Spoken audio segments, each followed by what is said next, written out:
دقال برز بسام سعيد إسحاق سروكي أنجمنا سريانيا اجتماعية سوريا هروها نونري مسد لأمريكا لواشنطن و مشارك گوتوبيجي كان بيكانينا حكومتا نويا سوريا و كارودانين بيكاتين دنين دناوا سوريا دا بوشي بيكاتا يعني لانن دنج حكومتا نويا سوريا رازينينا آیا جواکان نفت دولتی جوی حکومت رازیه تایبت امریکا یکیتیا اوروپا جالی که دن و احمد شرع دبیجیتن که اف حکومت در برین جهمی آلیه که دیکتن باشه برز بسام ورباش تو خیراتی جبو کردستان 24 جشنات پیروز بیتن درباره و پیکانین حکومت نویا سوریه احمد شرعت بيجيتن اف حكومتا دربرين تعبير جهمو سوريان دكتن جهمو بيكاتان دكت و بيكاتا دناف دانجي بوس ورگرتينا بوچي بدليوانيه بوچي هنگ دجي في حكومتنا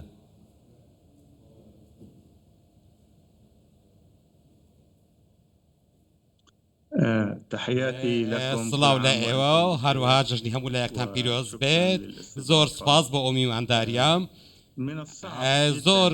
سەختە کە ئەو حکوومەتە نوێنەراتی هەموو پێکاتەکانی سیاسی بکات یاخۆت پێکاتە نەتەوەیەکان بکات یاخۆت پێکاتە ئاینیەکان و مەزهەبەکان بکات و تایفیەکان بکات هەروەها بەڵام من پێم وایە نوێنەراتیەکە تا ڕادەیەک پەسەندە بەڵام بە ئاستی پێویست نییە و پشتیوان بە خوددا هیوامان وایە کە لە قۆناغی داهاتوودا بە تایبەت کە دانوستانەکان تا ڕادەیەک سەرکەوتوو بووینە لە نێوان هەسەدە و لە نێوان ئیدارەی نوێ لە دیمەشق کە لە داهاتوودا نوێنەری باکووری ڕۆژ هەڵاتی سووریاش لەناو حکوومەتدا هەبێت ئەو هەروەها نوێنەری کوردیش هەبێت ئێستا ئەو پۆستانەی ئەو کە دیارن وەک چۆن دابەشکراون بۆ هەندێک کەسی تەکنوکراتن واتە بۆ ئەوەی بەرپرسیارەتیەکی قۆرز بخەنە سەرشانیان لە سفرەوە دەست پێ بکەن واتە لە خاڵی دەستپێکەوە دەست پێ بکەن هەروەها لێرەدا چەند ناوێک هەن واتە چەند کەسایەتیەک هەن کە پەسەندن لەلایەن کۆمەڵگای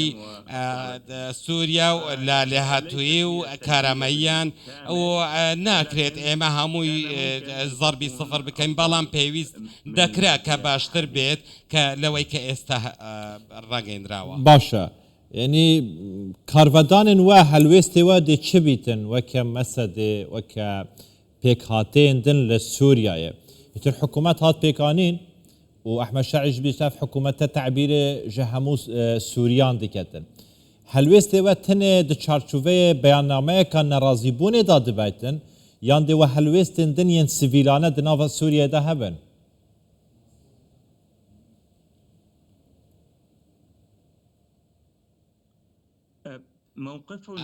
هەڵوێستی ئێمە بە شێوەیەکی گشتی ئێمە بەرهەڵستی شەرع ناکەین واتە پێویست بوو کە دانوستان هەبێت پێویستە لە نێوان هەردوولادا گفتوگۆ هەبێت تایبەت بە نوێنەراتی کردنی ئیدارەی خۆسەر هەروە لە هەموو پێکاتەکان لە هەموو پێگەکان لە هەموو پۆستە سیاسیەکان و ئیداریەکاندا پێویست تا ئێستا ئەم دانوستانانە کۆتاییان نەهاتووە و ئێمە چاوەڕێ دەکەین چاوەڕێ ئەنجامەکان دەکەین بەڵام ئەو ڕێککەوتنەی کە هەیە کە لە نێوانیاندا واژووکراوە لە نێوان ئەحمەد شەرع و ژەنەڕاڵ مەزلوم عەبدی واژوویان کردووە لێرەدا سازانێک هەیە کە نوێنەراتی کردنی هەموو پێکاتەکان لە ناو حکوومەتی سووریادا هەبێت لە هەموو پۆستەکاندا پێویستە شوێن پەنجەیان دیار بێتن لە وڵات باشە ئەف ڕێککەفتنە مەزلوم عەبدی و ئەحمەد شەرع ڕۆژێن ڕابووریدا ئیمزاکریە ئەف حکوومەتە هاتیە پێکانینیژی بەروڤژی پێچەوانەی vê rêkefnameyê ya hatiye îmzakirin çûn di rêkefnameyê da lêktêgeştin hebû ji bo çareserkirina hemî kêşeyan têkhelkirina هێزن هەسەدێ دەگەل وەزارەتە بەرگیری ئیتر ڕێڤەبەراتیên حکوومەتێن لە ڕۆژاوای کوردستانی دبن دەسەڵاتە ڕێڤەبەریا خوسەردا هەروەها هەناردەکردنا نەفتە ڕێڤەبەریا خوسەر لە ناوچەین ڕمێلان و ئەو ناوچەیەن کو دبن دەسەڵاتە هێزن هەسەدێ کەواتە پێکانینا حکوومەتێ بێ بەشداریە کوردان یان بێ پرسکردن و ڕاوێژکردن دەگەل هێزên کوردی لە ڕۆژاوای کوردستانê یان لە هەمی پێکهاتەیەن سووریە بەر و ڤاژوێ ڕێکەفنامەیە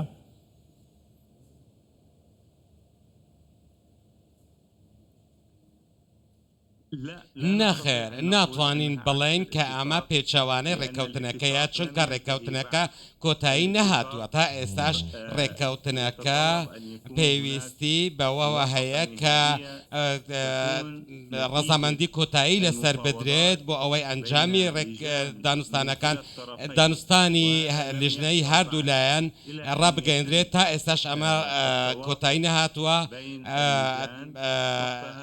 کاتێک کە لیژنەکان ڕێککەوتن کۆمیتەکان ڕێککەوتن ئەو کات ئێمە قسە لەسەر ئەوە دەکەین ئایا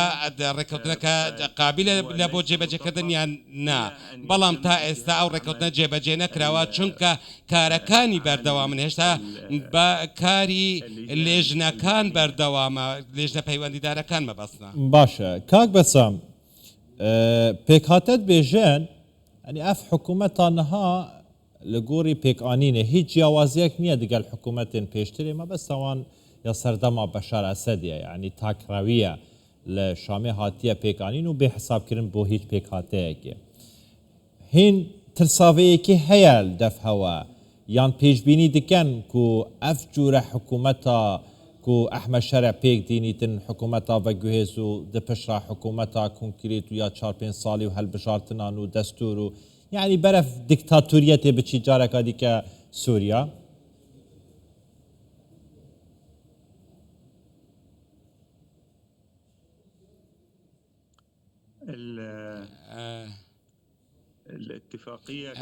ڕێککەوتنەکە وەک ئاماژەم پێدا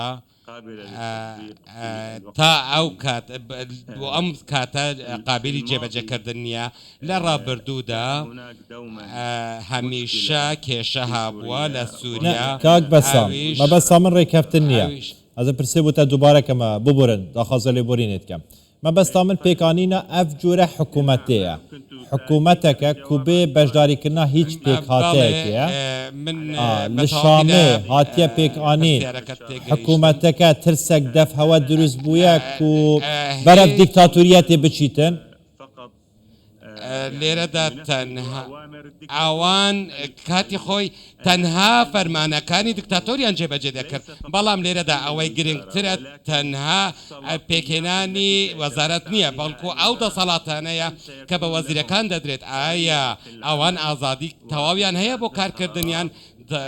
دەسەڵاتی بڕیاردانیان هەیە یانیش ئەوە تا پێویستە لە سەریان بۆ هەموو شتێک بگەڕێنەوە بۆ ئەحمەد شەرع یاخۆت بۆ سەرۆکی نوێ ئەمە زۆر زۆر گرنگە بەڕای من چونکە لێرەدا هەندێک کەسایەتی خاوەن توانا و کارامە هەن هەندێک ناونیشانی پەسەند هەن لەلایەن گەلی سووریاوە بەڵام وەک من ئاماژەم پێدا کەسانی نمونەی نین بەڵام ئێمە لەم قۆناغەدا بەس سەرکردەدا دەنین کە دەتوانن ڕێبەرایەتی ئەو وەزارەتانە بکەن و شتێک گەلی سووریا ئەنجام بدەن کاک بەسام هین لە واشنگتنێنە ئەگەر کورتی تێڕوانینە واشنگتنێ بەرامبەر حکوومەتان نویا سووریایە چییە؟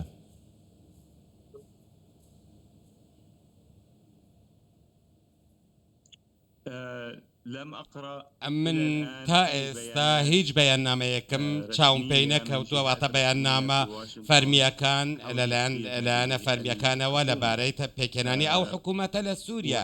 بەڵام دواتریش من ناتوانم وەڵامی ئەو پرسیارە بدەمەوە بەڵام من پێم وایە کە پێشبینی ئەوەش دەکەم کە تا ڕادەیەک ڕازامەندی لەسەر ڕازامەندیەکی سنووردار دەبێت بۆ ئەم حکوومەتە بەڵام بە چاودێریەوە لە داهاتوودا چاودێریش دەکرێت و ناتوانن هەڵوێستی خۆشیان بە خێرایی ڕابگەێنن من بە بڕوای من و ئەوان لەبەر مەبنای چاودێریکردنی ئەو کارەکانی ئەو حکوومەتە بڕیاری کۆتاییان دەدەن و هەڵوێستی خۆیان ڕدەگەێنن. بەڕێز بەسام سعید ئیسحاق سەرۆکی ئەنجومەنە سریانیان نیشتیمانیە سووریای و نوێنەرێ مەسەدە لە ئەمریکا واشنتنێ شوەیەکی ڕاستە خودگەرما بۆ گەلێکی سوپاسین هەر هەبن.